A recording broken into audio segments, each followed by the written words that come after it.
गेले अनेक दिवसापासून रासत भाव धान्य दुकानदारांचे अनेक समस्या प्रश्न शासनाकडे प्रलंबित असून अनेक वेळा निवेदन देऊनही या प्रश्न सोडवण्यात आलेले नाही। दिनांक 5 रोजी येथील इतर राज्य संघटनेचे दर्शविलेल्या समस्यांनी पूर्तता करण्यासाठी सर्व रासत भाव दान दुकानदारांनी ई-पॉस मशीन बाबत तहसीलदारांना निवेदन करण्यात आलेले आहेत।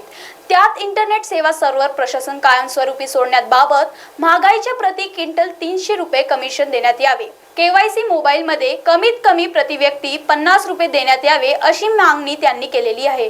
यावेळी धामणगाव रेल्वे रासत दुकानदार संघटनेचे अध्यक्ष दिवाकर ठाकरे, उपाध्यक्ष व जिल्हा प्रसिद्ध प्रमुख मिलिंद पहाडे, सचिव प्रमोद काकरिया व तालुक्यातील सर्व 18 दुकानदारांनी हा प्रसंगी हजर होते।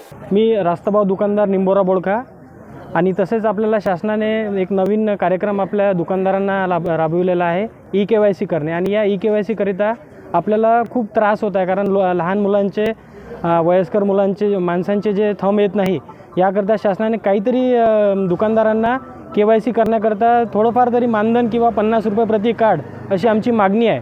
तर या मागणीला आम्ही सर्व दुकानदार यांनी तहसीलदाराकडे निवेदन देण्यात आलं। धन्यवाद। रास्तभाव दुकानदार संघटना धामणगाव रेल्वे अध्यक्ष प्रभाकर यादवराव ठाकरे। आज दिनांक 5 ऑगस्ट रोजी पॉश मशीनमुळे जो ग्राहकांना आणि दुकानदारांना जो त्रास होत आहे, त्या त्रासाबाबत आम्ही सर्व पॉश मशीना ह्या तहसील कार्यालयात जमा करीत आहे। हा कार्यक्रम सर्व महाराष्ट्रभर चालू आहे आणि आज आम्ही सर्व पॉश मशीना ह्या शासनाकडे जमा करत आहे। आणि तसेच आमची मेन मागणी आहे का आमचं कमिशन वाढवणे। आम्ही खूप तुटपुंजी कमिशनवर काम करीत आहे, तरी शासनाने यांची दखल घ्यावी ही विनंती। महाराष्ट्र टीव्ही 24 करिता करमात अली आणि सचिन कराडेची रिपोर्ट।